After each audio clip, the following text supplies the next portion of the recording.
आप सभी को मेरा प्यार भरा नमस्कार। कैसे हैं आप लोग? आई होप आप लोग सब अच्छे होंगे। आज की वीडियो में हम डिस्कस करने जा रहे हैं सी टेट साइंस का कुछ इम्पोर्टेंट क्वेश्चन आंसर कॉन्सेप्ट के साथ। So I request you watch this video till end. देखिए क्वेश्चन नंबर 68 क्या कह रहे हैं। Consider the following term. क्या है? Lightning, landsliding, thundering, tsunami and floods. ये सारे जो टर्मिनोलॉजी दिया हुआ है, तो अर्थक्वेक के द्वारा कौन कौन चीज़ होता है। मतलब दोस्तों मैं ये बोल रहा हूँ, कंसिडर द फॉलोइंग टर्म। जैसे कि लाइटनिंग जानते हो, लाइटनिंग क्या होता है? जब बिजली चमकते हैं। लैंडस्लाइडिंग, पहाड़ का ऊपर में जब भूकंप आता है उसके कारण बड़ा बड़ा चट्टान गिर के नीचे गिरता है ना। उसके बाद थंडरिंग, है ना। उसके बाद थंडरिंग गरजते हैं। सुनामी, समुंदर में जब अर्थक्वेक आता है, बड़ा बड़ा लहर समुंदर का किनार तक आ जाता है और आसपास का शहर, आसपास का इंसान के घर पूरा एक पलक झपकने के साथ साथ पूरा उदाव हो जाता है दोस्तों। और फ्लड तो जानते हो, सुनामी के कारण फ्लड भी होता है और ज़्यादा बारिश में भी फ्लड होता है। तो फिर अर्थक्वेक के कारण क्या क्या होता है दोस्तों? अर्थक्वेक के कारण लैंडस्लाइडिंग होता है, सुनामी आता है, फ्लड आता है। इसलिए इसका राइट ऑप्शन होगा, देखिए बी, सी और ई, मतलब ऑप्शन नंबर 1। आइए दोस्तों नेक्स्ट क्वेश्चन को हम पढ़ लेते हैं। An object is vibrating eight 5000 hertz. The time period of sound produced is. The time period of sound produced it.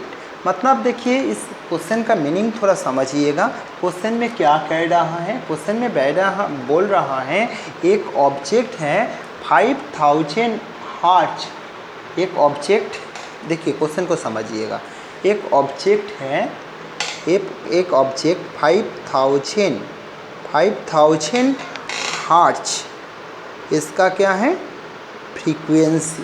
ठीक, देखिए उस ऑब्जेक्ट का फ्रीक्वेंसी कितना है? 5000 हर्ट्ज। ठीक, तो देखिए फ्रीक्वेंसी मतलब क्या है दोस्तों? फ्रीक्वेंसी मतलब कोई भी ऑब्जेक्ट एक सेकेंड में कितने बार वाइब्रेट करता है, that is known as the frequency of this object. ठीक, तो फ्रीक्वेंसी क्या है? This is the object, vibrating object. तो ये अपना पोजीशन से इधर आया, फिर ट्रू मोशन कंप्लीट करने के बाद ये फ्लो मोशन में आया, फिर अपना पोजीशन में आया, तो ये एक वाइब्रेशन कंप्लीट हुआ। तो एक सेकेंड में जितने बार वाइब्रेशन करता है उसी को कहा जाता है frequency, that is known as the frequency.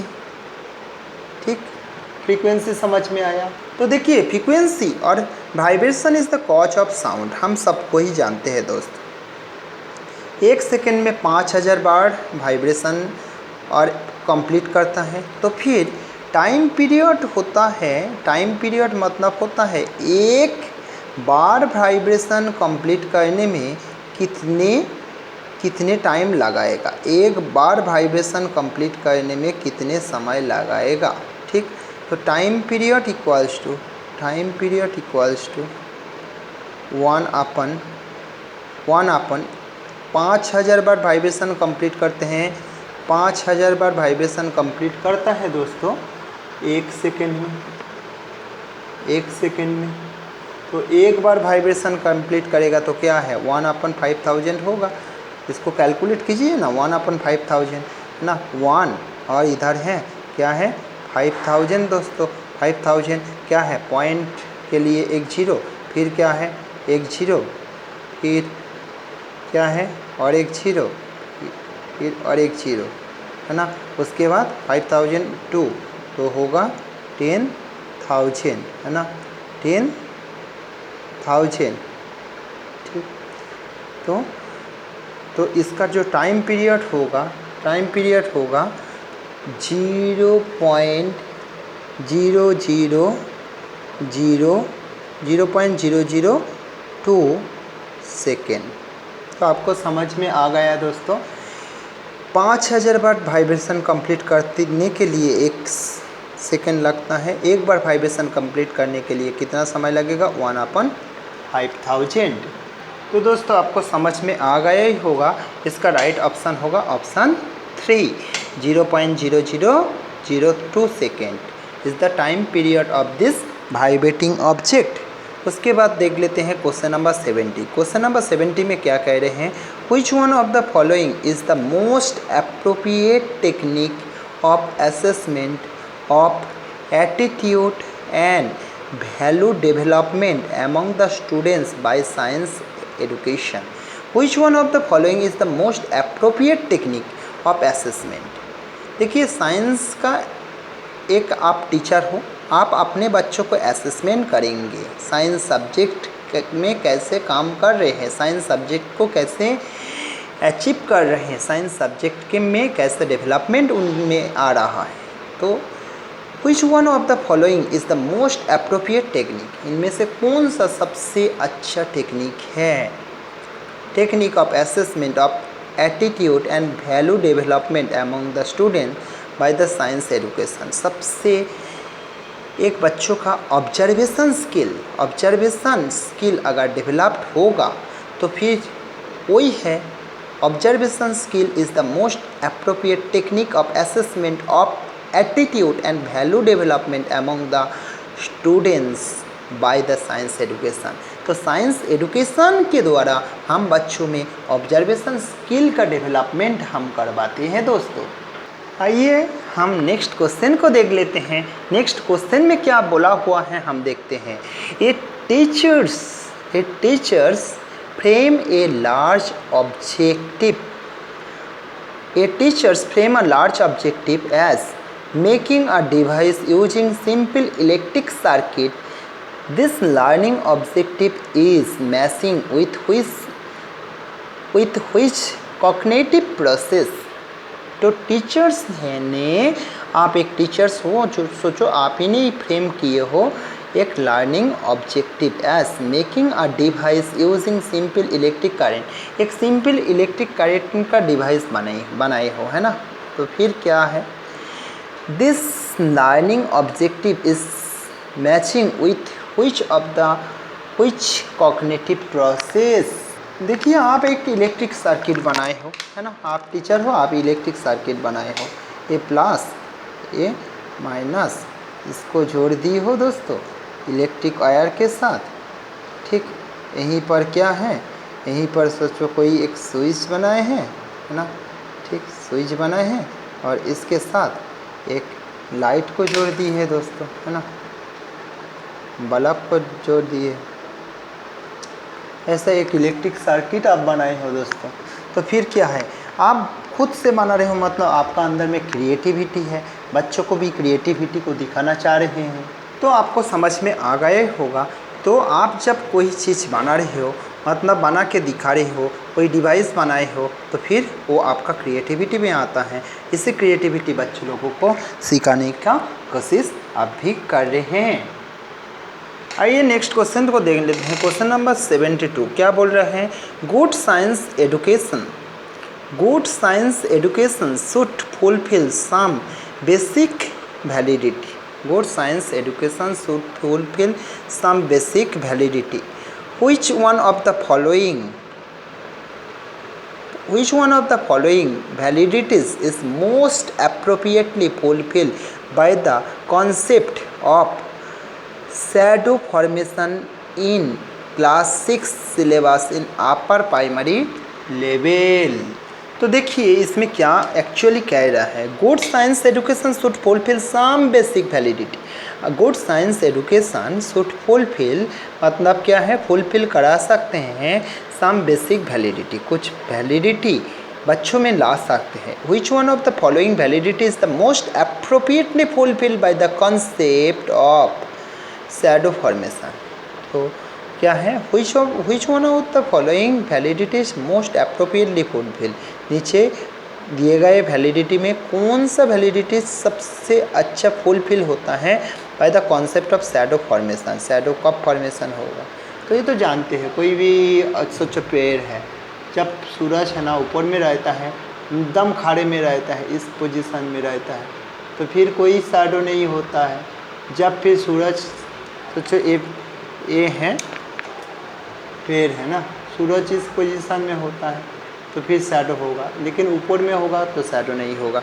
तो इसमें क्या है, कौन सा एंगल में होगा सूरज, उसके अकॉर्डिंग शैडो फॉर्मेशन होगा। तो बच्चों का अंदर में कॉग्निटिव डेवलपमेंट, कॉग्निटिव वैलिडिटी का डेवलपमेंट, देखिए प्रोसेस नहीं तो एनवायरमेंटल नहीं तो नहीं होगा, कंटेंट नहीं होगा, कॉग्निटिव डेवलिटी, कॉग्निटिव वैलिडिटी मतलब किस पोजीशन में जाने पर कैसे मतलब ये होगा, ठीक। Which one of the following statement, उसके बाद देखिए नेक्स्ट क्वेश्चन करते हैं दोस्तों। Which one of the following statement about the scientific knowledge would not agree with, which one of the following statement about the scientific knowledge would you not agree with. देखिए क्या क्या option दिया हुआ है। Scientific knowledge is absolute, certain and eternal. Scientific knowledge जो है absolute होगा, absolute, certain and eternal. Development of scientific knowledge involve the imagination and creativity. Scientific knowledge का डेवलपमेंट होने से क्या आता है, क्या आता है, इमेजिनेशन आता है, क्रिएटिविटी आता है। Scientific knowledge is socially and culturally embedded. Scientific knowledge जो है सोशली और कल्चरली एम्बेडेड होता है। Scientific knowledge is theory laden. Scientific knowledge जो है ये थियोरी लेडेन होता है। तो ये तो तीनों ऑप्शन मेरे को सही लग रहा है। डेवलपमेंट ऑफ साइंटिफिक नॉलेज ये बोल दिया हूँ। Scientific knowledge is socially and culturally embedded. तो सोशल साइंस जो सब्जेक्ट है सोशल, सोसाइटी और कल्चर के साथ तो एम्बेडेड होता ही है। Scientific knowledge is theory laden, ये भी तो सही है। लेकिन साइंटिफिक नॉलेज बिल्कुल एब्सोल्यूट होगा, बिल्कुल सर्टेन होगा और इटर्नल होगा, ऐसा कोई ज़रूरी नहीं है। हो भी सकता है, नहीं भी हो सकता है। इसलिए इस पॉइंट के साथ इतना एग्री नहीं हो सकता है, नहीं भी किया जा सकता है। उसके बाद देखिए, which one of the following planet has no natural satellite. Which one of the following planet has no natural satellite. कौन सा प्लैनेट में नो नेचुरल सैटेलाइट, बताओ। ये तो बहुत आसान है, बहुत आसान है। ये सोलर सिस्टम चैप्टर का है। देखिए जुपिटर का तो सबसे ज़्यादा सैटेलाइट है, 64 या फिर 68 है। मार्स का तो 2 है, फोबस डीमस है, फोबस और डीमस है। यूरेनस का भी है ना। लेकिन वेनस जो शुक्र ग्रह नाम से हम जानते हैं, उनके पास कोई सैटेलाइट नहीं है, नेचुरल सैटेलाइट नहीं है दोस्तों। देखिए दोस्तों क्वेश्चन नंबर 75 क्या कह रहे हैं। ए बस covered fast 10 kilometer of its journey at an average speed 40 km per hour and remaining 45 km at an average speed of 60 km per hour. The average speed of the bus for this total journey is okay, क्या होगा। तो देखिए इस question का meaning समझिएगा दोस्तों, इस question में क्या बोला हुआ है, ठीक।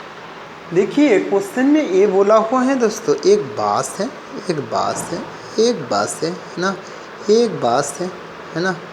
ये बास क्या है, 10 किलोमीटर जाते हैं, 10 किलोमीटर जाते हैं। पहला 10 किलोमीटर जाते हैं, यहीं से यहीं तक सोचो 10 किलोमीटर, 10 किलोमीटर जाते हैं। कितना स्पीड में, कितना स्पीड में दिया हुआ है, 40 किलोमीटर पर आवर स्पीड में। तो 40 किलोमीटर पर आवर स्पीड में 10 किलोमीटर जाने में कितना समय लगेगा बताओ। बहुत आसान है ना, 15 मिनट्स लगेगा, ठीक। उसके बाद नेक्स्ट 45 किलोमीटर, नेक्स्ट 45 किलोमीटर जाता है, यहीं से यहीं तक 45 किलोमीटर, नेक्स्ट 45 किलोमीटर जाता है दोस्तों, नेक्स्ट 45 किलोमीटर जाता है। कितना स्पीड में, 60 किलोमीटर पर आवर स्पीड, ठीक। तो 60 किलोमीटर पर आवर मतलब इसको भी कैलकुलेट करके देख लेते हैं। 60 किलोमीटर जाता है 60 मिनट में, 1 घंटा मतलब 60 मिनट। 1 किलोमीटर जाएगा कितना, 60 अपन 60 मिनट में। तो फिर क्या होगा, और 45 किलोमीटर जाएगा तो कितना, इंटू 45 मतलब क्या है, इसका 45 मिनट्स लगेगा। ठीक, तो भी देखिए उसके बाद हम जानते हैं एवरेज स्पीड का फॉर्मूला। एवरेज स्पीड का फॉर्मूला तो हम जानते हैं। एवरेज स्पीड का फॉर्मूला मतलब क्या है? Total distance travel by total time. Total distance travel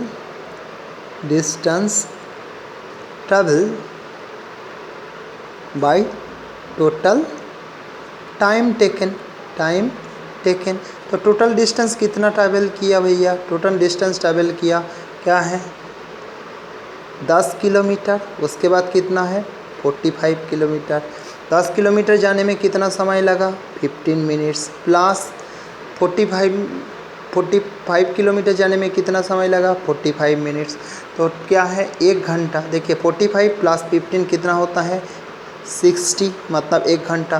तो 1 घंटा में कितना जाता है? 45 प्लस 10 55 किलोमीटर पर 60 मिनट, मतलब क्या है? 55 किलोमीटर पर आवर। तो उस बस का एवरेज स्पीड है कितना है? 55 किलोमीटर प्रति घंटा।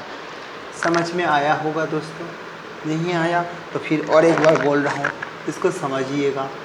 ठीक, इसको समझिएगा। नहीं आया तो और एक बार बोल रहा हूँ दोस्तों, कुछ पिक्चर कट गया होगा। एक बस पहला 10 किलोमीटर जाता है 40 किलोमीटर पर आवर स्पीड में। तो 40 किलोमीटर जाता है 40 किलोमीटर जाता है 40 किलोमीटर जाता है ये 1 घंटा में। 1 किलोमीटर जाता है 1/40। 10 किलोमीटर जाता है इंटू 10। तो करेंगे तो कितना? इंटू करेंगे तो इसका कैलकुलेशन करेंगे तो 15 मिनट्स आएगा। दूसरा उसके बाद नेक्स्ट 45 किलोमीटर जाता है 60 मिनट्स। 45 किलोमीटर जाता है 60 किलोमीटर पर आवर स्पीड में। तो फिर क्या होगा दोस्तों? 60 किलोमीटर जाते हैं 60 मिनट में। 1 किलोमीटर जाएगा 60/60 मिनट में। 45 किलोमीटर जाएगा 40 मिनट्स में। तो फिर एवरेज स्पीड का फॉर्मूला हम जानते हैं, टोटल डिस्टेंस ट्रैवल अपन टोटल टाइम। टोटल डिस्टेंस कितना ट्रैवल किया? पहला 10, उसके बाद 45।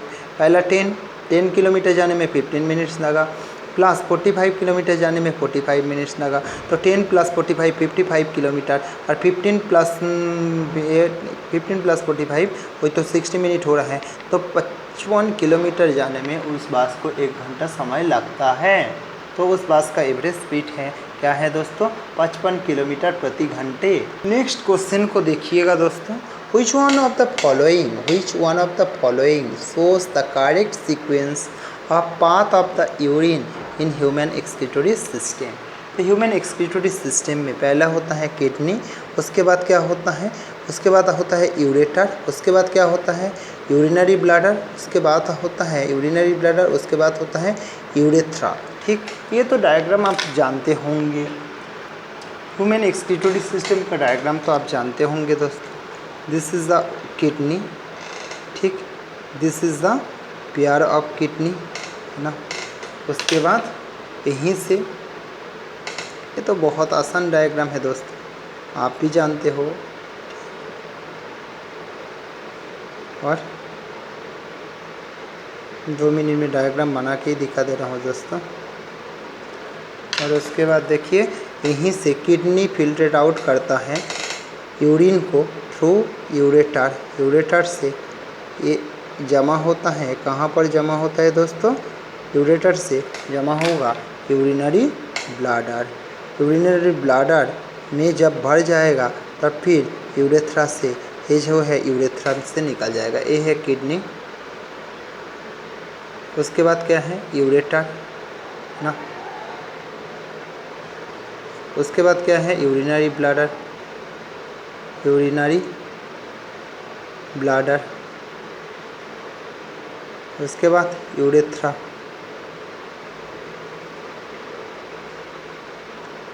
तो बाहर, है ना।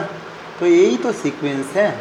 आप बताइए कौन सा ऑप्शन सही है? किडनी, उसके बाद यूरेटर, यूरिनरी ब्लैडर, यूरेथ्रा। ठीक, kidney, ureter, urinary bladder, urethra. तो option 2 is the correct option. Next देखिए दोस्तों, नेक्स्ट देखिए क्वेश्चन नंबर 77 क्या कह रहे हैं? Some time after doing physical work we get muscle cramp. This result to. तो मसल क्रैम्प बहुत लंबे समय तक दौड़ते हो या फिर फिजिकल एक्सरसाइज करते हो, आपको थकान आता है। क्यों आता है दोस्तों? आपका मसल में ग्लूकोज का एनारोबिक रेस्पिरेशन हो रहा है, उसके कारण हो रहा है। और एनारोबिक रेस्पिरेशन के कारण लैक्टिक एसिड बनता है, ठीक, इसी को कहा जाता है लैक्टिक एसिड फर्मेंटेशन। तो option 4 conversion of pyruvate into lactic acid, इसका फार्मूला भी आपको दिखा दे रहा हूँ। तो देखिए फर्स्ट जो है ना दोस्तों, एक ग्लूकोज सेल का साइटोप्लाज्म में जाने के बाद पायरूवेट प्लस थोड़ा सा एनर्जी एटीपी बनता है। यही पायरूवेट एंटर करता है सेल का माइटोकॉन्ड्रिया में, ओके। और माइटोकॉन्ड्रिया में एंटर करने के बाद एनारोबिक रेस्पिरेशन होगा और लैक ऑफ ऑक्सीजन में क्या बनेगा? लैक्टिक एसिड बनेगा, ठीक। और लैक्टिक एसिड मसल क्रैम्प कराने के लिए रिस्पॉन्सिबल होता है। Glucose fast enter in the cytoplasm and form the pyruvate and some energy, this is known as the glycolysis. And after that this pyruvate enter in the mitochondria, and in this cell due to lack of oxygen this pyruvate change into the lactic acid, okay. So this is the cause of muscle cramp, okay. Thank you for watching this video. Don't forget to share and subscribe our channel, that will support us, gives us motivation to make more and more video for you. Thank you for watching this video.